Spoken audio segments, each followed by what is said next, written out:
The War I Finally Won, Chapter 4. The next fine Saturday, Susan convinced the nurses to let her take me out in a wheelchair. It was October now, the air brisk and chill, the sky a bright blue. There was a hint of wood smoke in the air. No appliances in sight, no bombers, no invasion, at least not yet. I wore a cardigan and a dress Susan found for me at a jumble sale. I had a blanket tucked over my cast and bare left leg. Susan pushed the wheelchair. Jamie skipped alongside. "We'll go up to the highest street and have tea," Susan said, "but first I want to show you something." She stopped the chair outside a church. It was larger than our village church, but otherwise much the same, brown and rectangular, with a tall steeple and a graveyard filled with upright stones. "Keep your voices down," Susan whispered, "and don't point, but look over there. See the people and the empty grave? That's the hole in the ground. And the wooden box? The box is called a coffin. This is the first part of a funeral. The first part happens inside the church. Now they're going to bury the deceased." "Deceased?" asked Jamie. "The dead person," said Susan. "In the ground?" His voice squeaked. "Well, yes," Susan said. "Where would you want to put them?" I noticed that the stones in our village church's graveyard had names on them, but I hadn't known it meant people's bodies were buried there. I said, "I never thought about it before." "I had hoped we could bury your mother in our village," said Susan. "Why?" asked Jamie.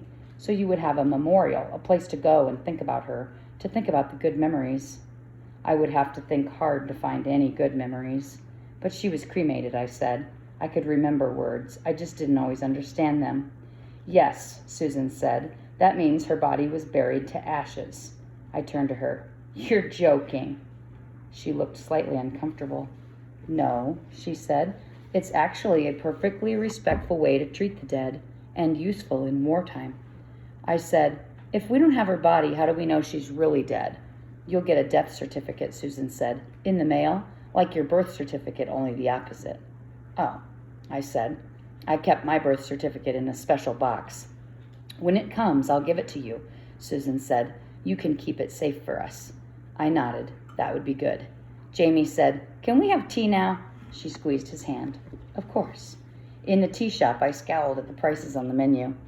"If we aren't evacuees anymore," I said, "the government isn't going to keep paying you to take care of us. You won't be able to afford it." Susan's bombed house had been fancy, but she always said she didn't have much money and she didn't have a job.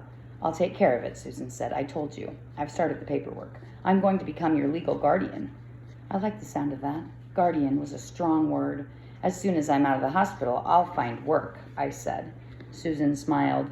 "Oh, Ada," she said, "please relax. You don't need to worry about money." "Who paid for my surgery?" I asked. "And the hospital? And the boarding house? And all of our new things?" Susan shook her head. "I'm not sure you need to know." "I do," I said. She sighed. "I bought your clothes," she said. "The WVS took up a collection to help with our living expenses." She took a deep breath.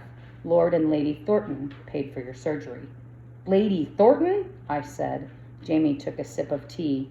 "They've got gobs of money." "They did, but it didn't mean I wanted them spending it on me." "So now I have to be grateful," I said, "to Lady Thornton?" "I've never met Lord Thornton. He was away working for the war." "I hope you're already grateful to her," Susan said. "All the things she's done for you, getting you help with butter, giving you Maggie's old clothes, not to mention the cottage we're going to be living in." Jamie looked up at Susan. "She gave us you."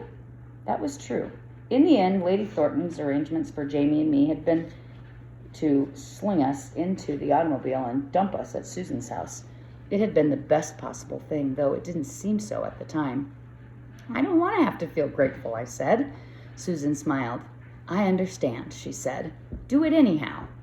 Grateful to the iron-faced woman, grateful for each new cast on my leg, grateful to be tied into the bed when I got caught trying to use the bathroom again, grateful that nurses woke me when my nightmares had me screaming.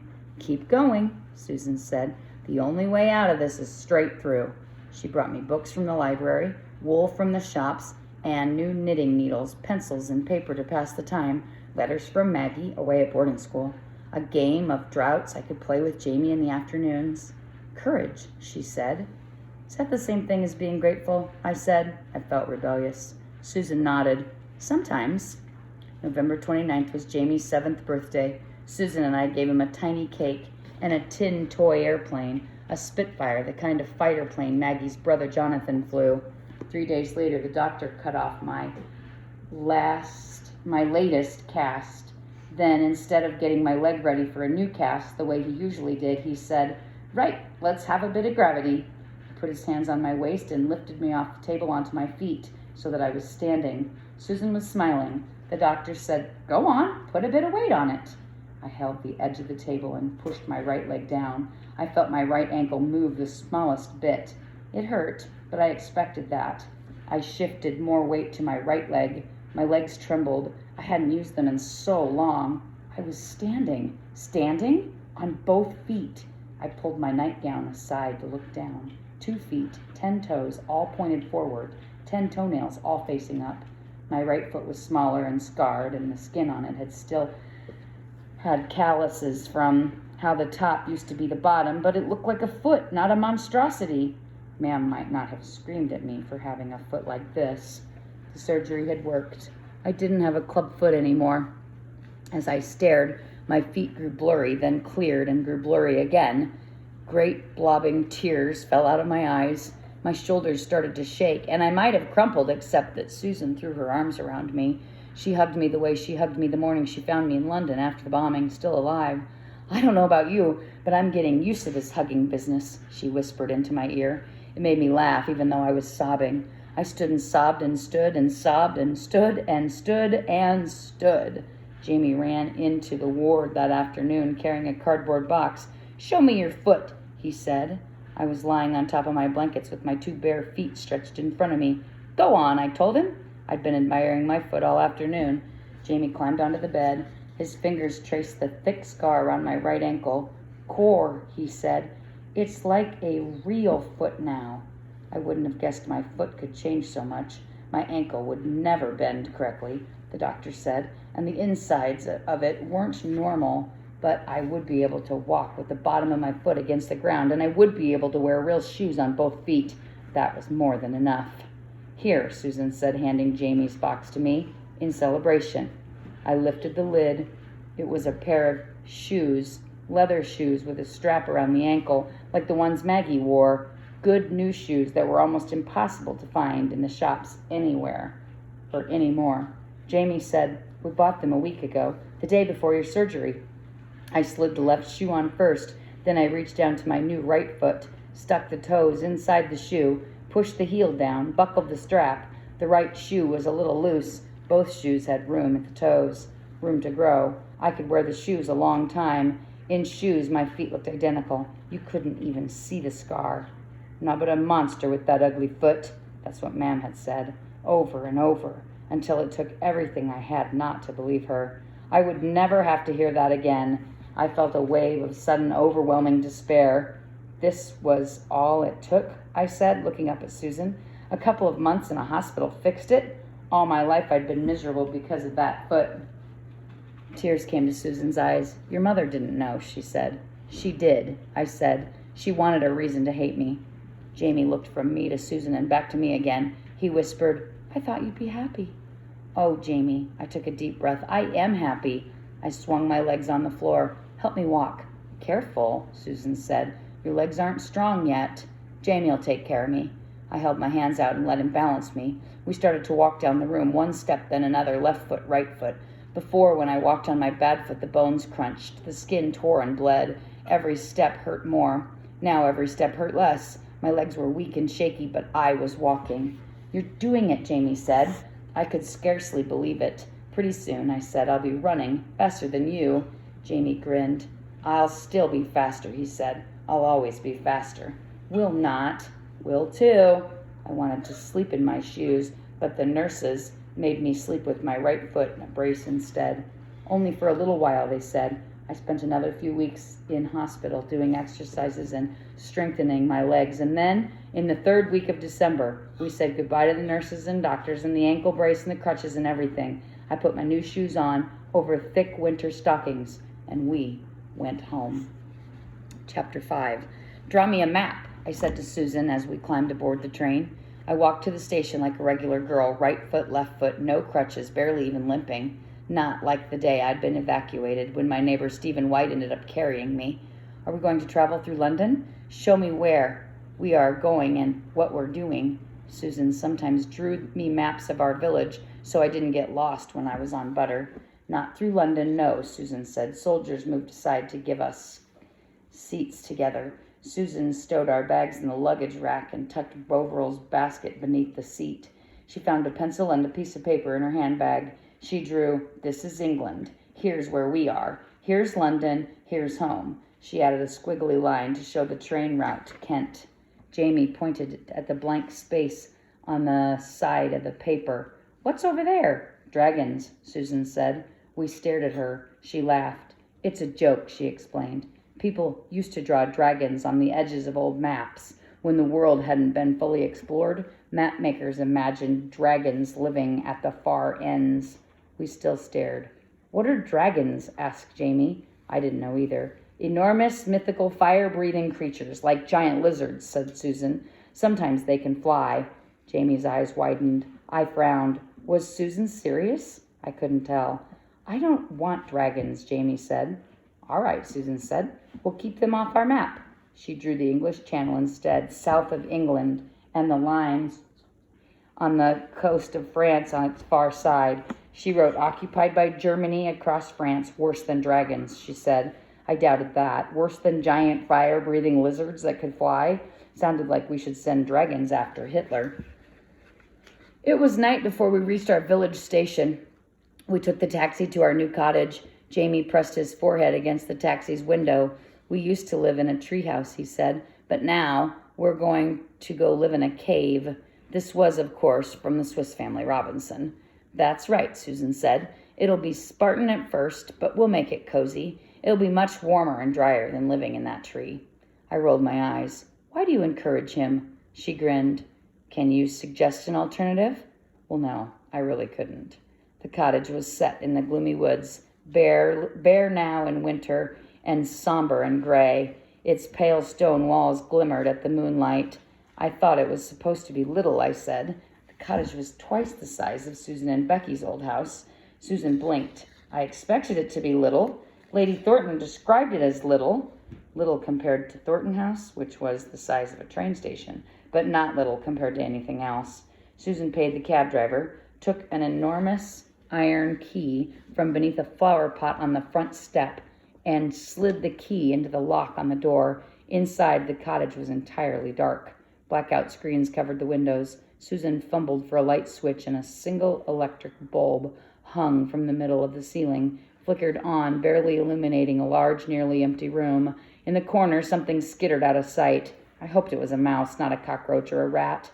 Jamie pulled the lid off Bovril's basket. Bovril growled and streaked toward the noise. For the first time ever, I loved Jamie's cat. The air smelled fresh, not dank, but the plaster walls radiated cold. I followed Susan as she inspected the ground floor, clicking on lights as she went. On one side of the big room was a kitchen with a rickety table and a set of chairs. Behind that was a small back room, empty, and a sort of scullery with a wash boiler and a bin full of coal.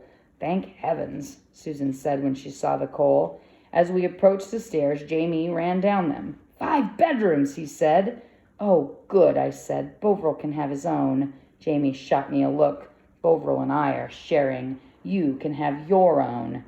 "Even better," I said. I went upstairs. 5 bedrooms and a bath. 2 bedrooms were empty. 3 contained beds already made up with pillows, blankets, and sheets.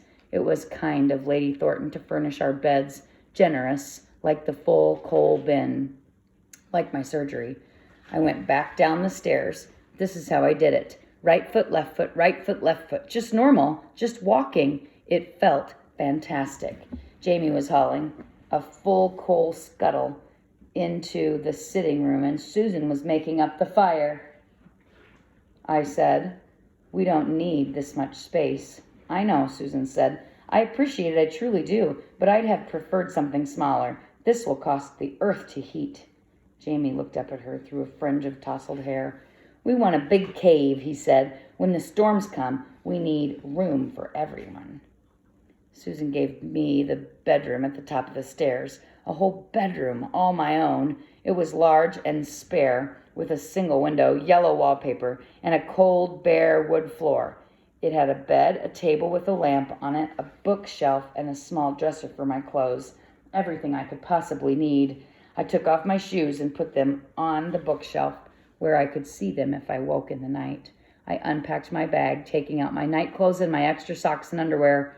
From the very bottom, I pulled out the box I kept my birth certificate in. I put that on the shelf beside my shoes.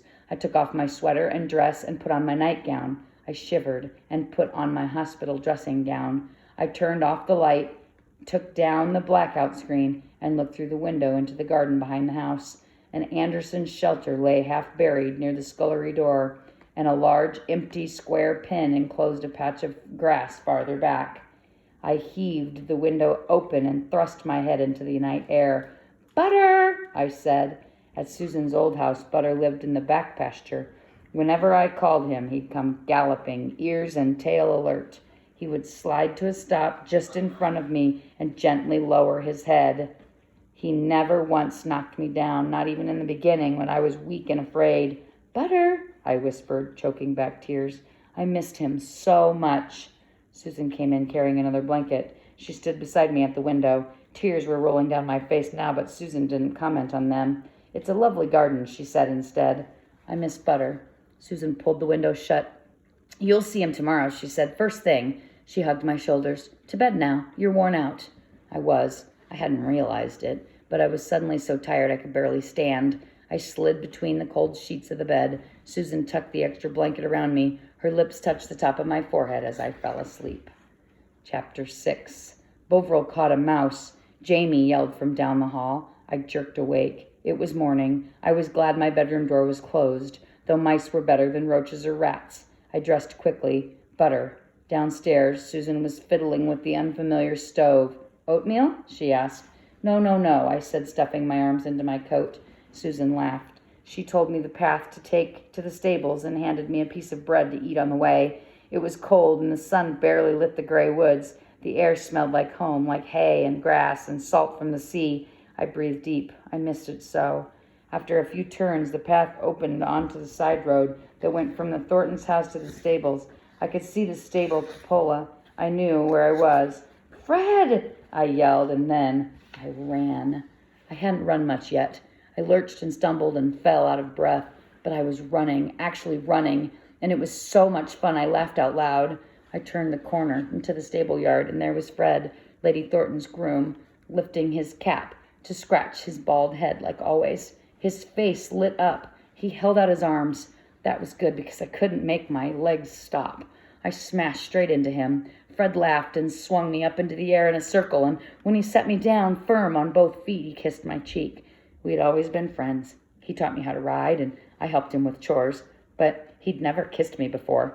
"Ah, lass," he said, taking out his handkerchief and wiping his eyes. "I didn't think I'd see you so spry. I didn't think they could." "You never said that."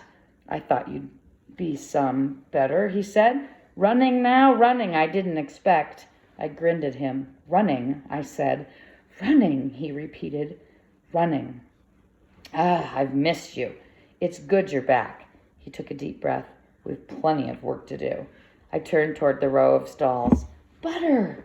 Butter tossed his yellow head over one of the open half doors. His ears flew forward. He whickered low in his throat. His eyes shone. "He missed you," said Fred. "We all missed you." I'd never been missed before. I swallowed hard. I went to Butter and rubbed his forehead. He sniffed my hands. I said, "I was afraid he'd forget me. I was afraid you both would." "Not a chance," said Fred. "We need you, don't we?" "We are glad you're back." "Needed? I was needed? Is Maggie home?" Her boarding school was a long way away. "Soon," Fred said. "She'll be happy to see you, too." "Not more than I'll be happy to see her." I ran my fingers through Butter's mane. "Can I ride first before I start work?" Fred took down my old side saddle. I shook my head. "I'm going to ride astride like Maggie," I said. "I've got 2 useful feet now." He hesitated, grinning at me. "Posh ladies ride aside." I laughed. "I'm not a posh lady," I said. "I'm a regular girl." You could be," Fred said. Could be a regular girl, I said. Yes, please. Fred laughed and dug Butter's old straight saddle out of the Thorntons' tack room. Our tack hadn't been bombed. It had all been in the stable beside Susan's house. Fred had it now. It was a joy to settle into the saddle onto Butter's back, to tighten the girth around him, to slide the bit into his mouth and buckle the bridle around his head. A joy to hoist myself into the saddle and slide both feet into stirrups. Fred helped me lengthen the leathers. I'd grown while I was in the hospital. Fred patted Butter's neck. Not too much now, he said. You'll not have your balance back nor your strength, and I'm counting on your help with the chores. I knew he was right. I wasn't strong yet. I wouldn't ride up my lookout hill or far into the fields. I'd ride into the village and find my friend from London, Stephen White. He'd want to see my new foot. Butter's hooves clopped against the paving stones. The winter air nipped my nose. Butter's strides made my hips sway. I breathed deep and felt myself relax. My right ankle was stiff in the stirrup. It would always be stiff no matter what, but it didn't hurt. I nudged Butter into a trot. I'd never had much practice posting. He didn't post the trot inside saddle, but I understood how it should work, and after a few bounces I found a soft rhythm. My right foot was fine as long as it didn't force my ankle down. I steadied my shoulders and worked to keep my hips even. I'd always been lopsided before. Butter blew out a long breath. I scratched his shoulder. If I could stay in the saddle forever, I'd never be afraid. Stephen White lived with a very old man named Colonel McPherson in a small house on the near side of the village. I hadn't heard from Stephen while I was in the hospital, but I hadn't expected to. Sometimes I wrote to Maggie because she was away so much at school, but writing letters was still hard for me. I hadn't been reading or writing for very long. Stephen White was my first friend I ever had. When we evacuated London, he helped me escape. He was the only person besides Jamie who really understood what my old life with Mam had been. I knew he'd be happy as Fred to see me walking well. I drew rein in front of the Colonel's cottage. Stephen always kept it neat, but now it looked forlorn, abandoned. Dry leaves blanketed the front stoop. Blackout curtains covered the windows, and I couldn't see smoke coming from the chimney. The Colonel chilled easily. He always kept a good fire. I dismounted and dragged Butter up the front walk. I knocked. Behind me, a flat, emotionless voice said, "Ada, I didn't expect to see you. I didn't know when you were coming back." I turned. "Stephen?" Stephen White stood in front of me, holding the handles of a bicycle. He looked awful. His face was gray and thin, and dark circles ringed his eyes. His bony wrists stuck out from his shirt cuffs. He wore a wide black armband on one sleeve. "What happened?" I asked. Stephen swallowed. "Lots," he said. "It's good to see you. I'm leaving in the morning. I've got something for you. For Susan, really." "Leaving?" "My dad joined the Merchant Marines. His ship signed me on as cabin boy. Pay Hitler back we will." "What about the Colonel?" I said. "Besides, you're not old enough to fight." Stephen shrugged. 13's old enough for a cabin boy. I didn't have to lie. Dad and I are spending Christmas with my aunts in London. Then we're off. I didn't know what to think. "That's dangerous," I said. "Hitler blew up supply ships all the time." "I suppose." Stephen looked at me up and down. He didn't smile. He'd always been cheerful before. "You look good," he said. "The surgery went well?" "Yes," I said. I couldn't understand the flatness of his expression. "What's wrong?" "I've got something for Susan," he repeated. "I'm staying at the Visards overnight. You're in the Thorntons' old gamekeeper cottage, right? Can I come around after tea?" I nodded. Butter nudged my arm. I reached up to pat him. Stephen mounted his bicycle and started away. "Wait, come back," I called. He said over his shoulder, "After tea." When I asked Fred about it, he shook his head. "Ah, Stephen, that's a bad business," he said. "Reckon I'll let him tell you. Seems that's what he wants." "Why was the Colonel's house shut up?" "The Colonel died," Fred said, "back weeks ago, just after you went away. Died in his sleep. He were 88 years old." "Why didn't you tell me?" I'd quite liked the Colonel. Fred looked uncomfortable. "Ah, well, I didn't think of it right off. It wasn't a tragedy. An old man passing. Then the other came right on the heels. Fred paused. Stephen said he's coming to see you tonight. I nodded. That's good, Fred said. He'll tell you himself. I couldn't get any more out of him. I untacked Butter, rubbed him down, and put him back in his stall with fresh water and hay. Then I went down to the row of stalls. Maggie's pony, Ivy, Jonathan's beautiful horse, Oban, Lord and Lady Thornton's hunters, checking water buckets and giving out hay. I got out a wheelbarrow and a pitchfork. I could use a wheelbarrow now that I had 2 good feet, but Fred took them away from me. That's enough for your first day, he said. I'll be back tomorrow, I said, unless you need me tonight. I'm ready to work hard. If I learned everything Fred could teach me, perhaps I could get a paying job in a stable when I was a little older. It wasn't impossible. You'll not push yourself, Fred said. Fred, I grinned at him. I have to. Susan thought we should have our tea with Stephen. She and Jamie had gone shopping. She made fish paste sandwiches and brewed a fresh pot of tea, and we set the little table for 4. When Stephen came in, he was carrying a paper bag. He looked at the table, not smiling. He sat down. Jamie plopped into the chair beside him. How's Billy? Billy, Stephen's little brother, was Jamie's best friend. Stephen swallowed. He started to speak. He choked, swallowed, then tried again. He tried 2 or 3 times before his mouth would make the words. Then he said, dead.